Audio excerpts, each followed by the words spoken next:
కొత్త నీరు వస్తే పాత నీరు వెళ్ళిపోవటం సహజం. అది ప్రకృతి ధర్మం కూడా. మారుతున్న కాలమాన పరిస్థితులకు అనుగుణంగా ప్రతి రంగంలోనూ మార్పులు, సంస్కరణలు రావాల్సిందే. అదే క్రమంలో భారతదేశ విద్యారంగం కూడా క్రమంగా అలాంటి మార్పులను సంతరించుకుంటోంది.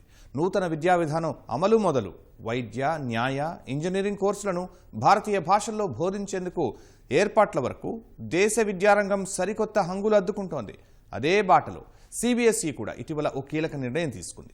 ప్రాంతీయ భాషలను ప్రోత్సహించే దిశగా కొత్త అడుగు వేసింది. CBSE సిలబస్ పాఠశాలల్లో తెలుగు సహా మరో 21 ప్రాంతీయ భాషల్లో బోధన జరపాలని నిర్ణయించింది. ఆయా భాషల్లో పాఠ్యపుస్తకాలను రూపొందించాలని NCERTని కేంద్ర విద్యాశాఖ ఆదేశించింది. మరి ఈ నిర్ణయం విద్యార్థులకు ఎలాంటి ప్రయోజనం కలిగించనుంది? ప్రాంతీయ భాషలు అంతరించిపోతున్నాయన్న ఆందోళనల మధ్య ఈ నిర్ణయ ప్రభావం ఎలా ఉండనుంది? CBSE నిర్ణయాన్ని అమలు చేసేందుకు కావలసిన అధ్యాపకులు, వనరులు అందుబాటులో ఉన్నాయా?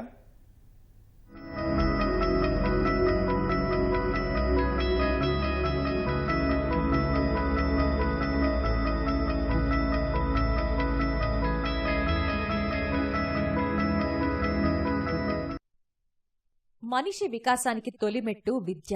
నాణ్యమైన విద్య అందితేనే ఆ మనిషి నాణ్యమైన మానవ వనరుగా మారి తాను ఆర్థికంగా నిలదొక్కుకోవడమే కాకుండా దేశ ఆర్థికాభివృద్ధికి కూడా చేయూత అందిస్తాడు.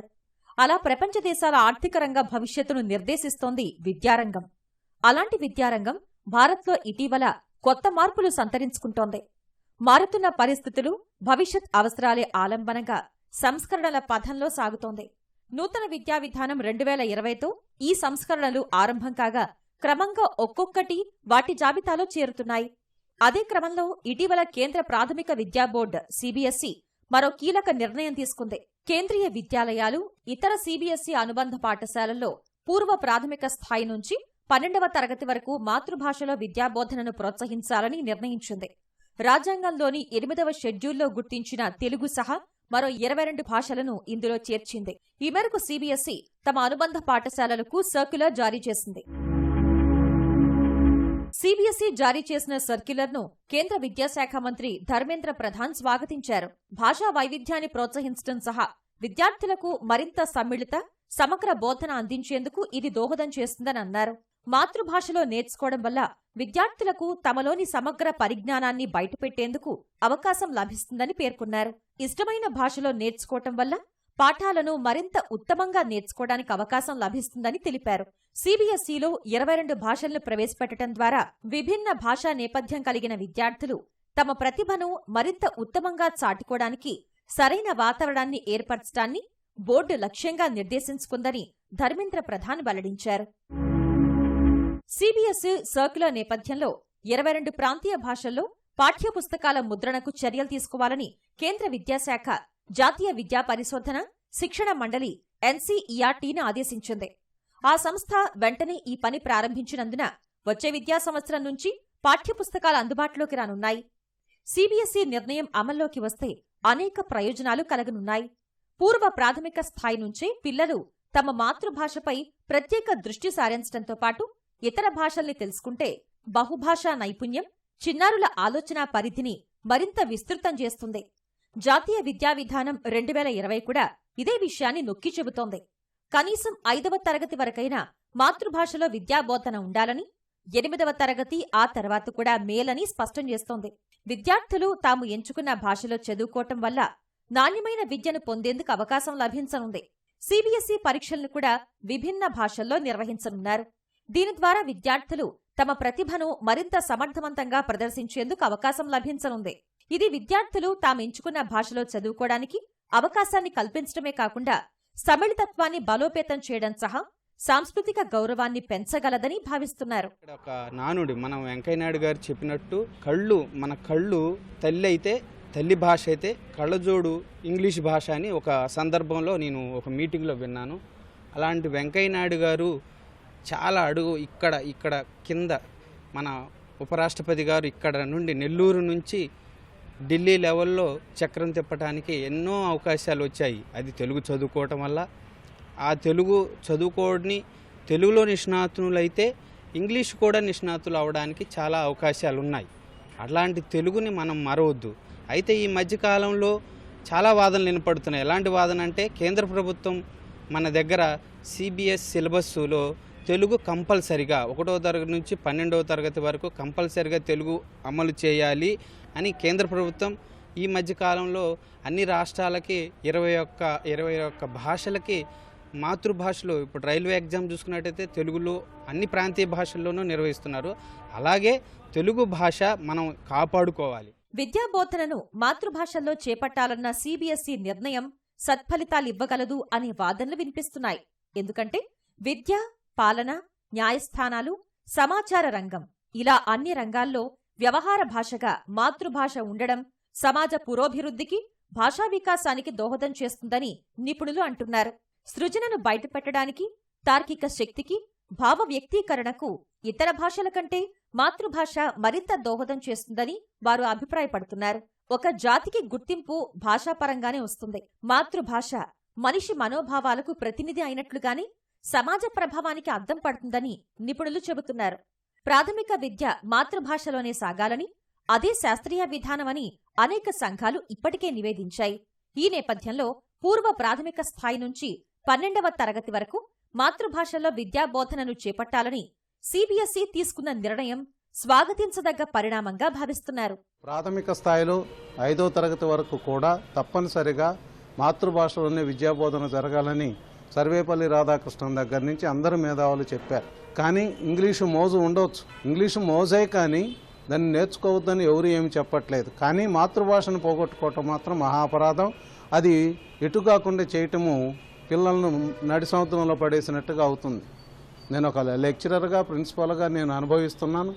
నా ఇంటర్మీడియట్ పిల్లలు ఎల్కేజీ నుంచి ఇంగ్లీష్ మీడియం చదివిన ఇంటర్మీడియట్కి వచ్చినా కూడా వాళ్ళు ఇంగ్లీష్లో మాట్లాడలేకపోవటం అనేది చాలా దురదృష్టకరం. కారణం ఏంటంటే మనకు ఇళ్లల్లో ఇంగ్లీష్ మాట్లాడే అలవాటు లేదు. ఇప్పుడు ఈ జగన్ ప్రభుత్వం ముఖ్యంగా ఆంగ్ల భాషని బోధనా భాషగా పెట్టాలనే నిర్ణయాన్ని మాత్రం తీవ్రంగా వ్యతిరేకిస్తున్నాం. మాతృభాషల్లో బోధనకు సిబిఎస్ఈ తాజాగా నిర్ణయం తీసుకున్న కేంద్ర ప్రభుత్వం దేశ విద్యారంగాన్ని సంస్కరించేందుకు ఇటీవల కాలంలో వరుసగా నిర్ణయాలు తీసుకుంటోంది.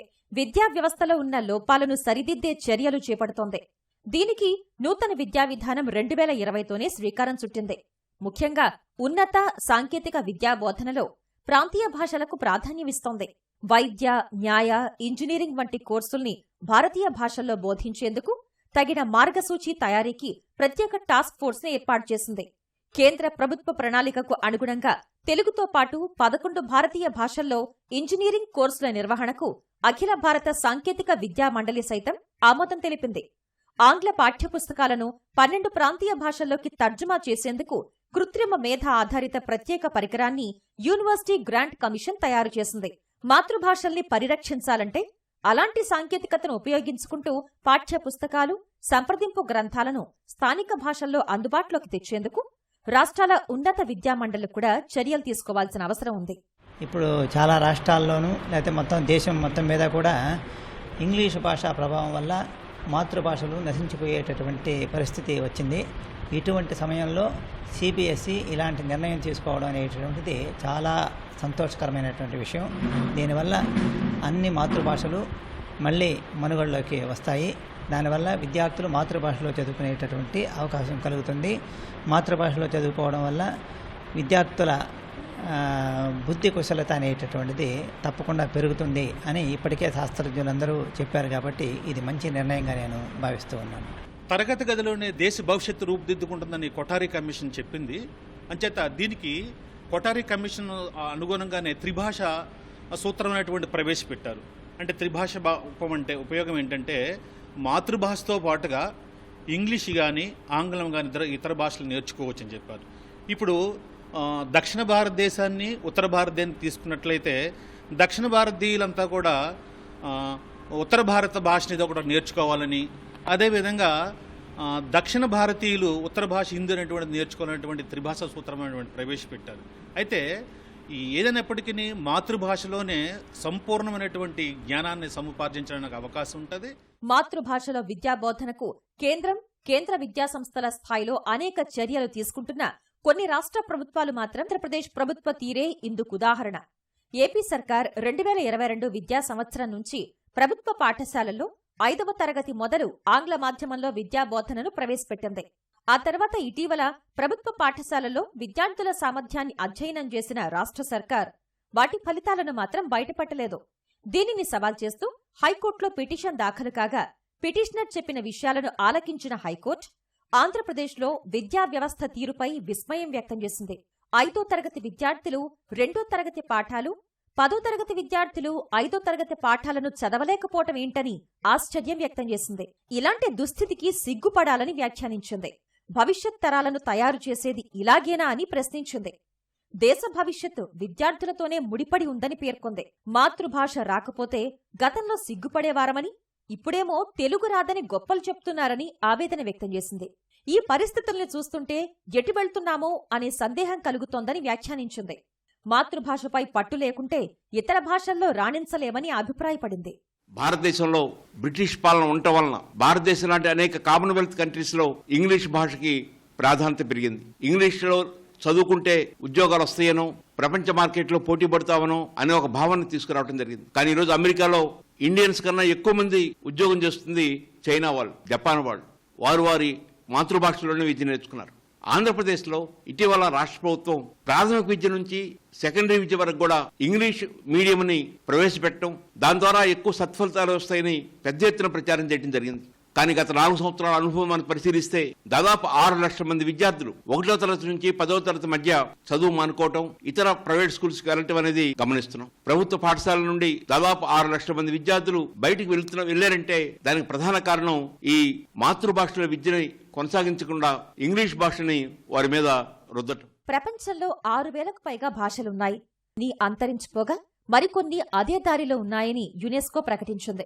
భారత్లో 22 భాషలు అధికారికంగా గుర్తింపు పొందగా, గుర్తింపు పొందని వాటిలో 100 భాషల్ని ఎక్కువ మంది ప్రజలు మాట్లాడుతున్నారు. ఇందులోనూ 42 భాషల్ని 10,000 కంటే తక్కువ మంది మాట్లాడుతున్న కారణంగా అవి అంతరించిపోయే ప్రమాదం ఉండటం ఆందోళన కలిగిస్తోంది. ఈ పరిస్థితుల్లో భారత్లో మాతృభాషలకు ప్రాధాన్యమిస్తూ సిబిఎస్ఈ తీసుకున్న నిర్ణయంపై సర్వత్రా సంతోషం వ్యక్తమవుతోంది. అయితే మాతృభాషల్లో పాఠ్యాంశాలు బోధించే అధ్యాపకులకు కొరత ఉన్న నేపథ్యంలో ఆ సమస్యను అధిగమించి తగిన వనరుల్ని కూడా సమకూర్చుకోవాల్సిన అవసరం కూడా ఉంది. ఈ చర్యలతో పాటు అమ్మ భాషల పరిరక్షణకు రాష్ట్ర ప్రభుత్వాలు, విద్యాసంస్థలు, పౌర సమాజం కూడా తమ వంతు కృషి చేస్తే అవి కలకాలం పదిలంగా నిలిచి ఉంటాయి. లేకుంటే రాబోయే తరాలకు అవి ఓ చరిత్రగానే మిగిలిపోయే ప్రమాదం పొంచి ఉంది.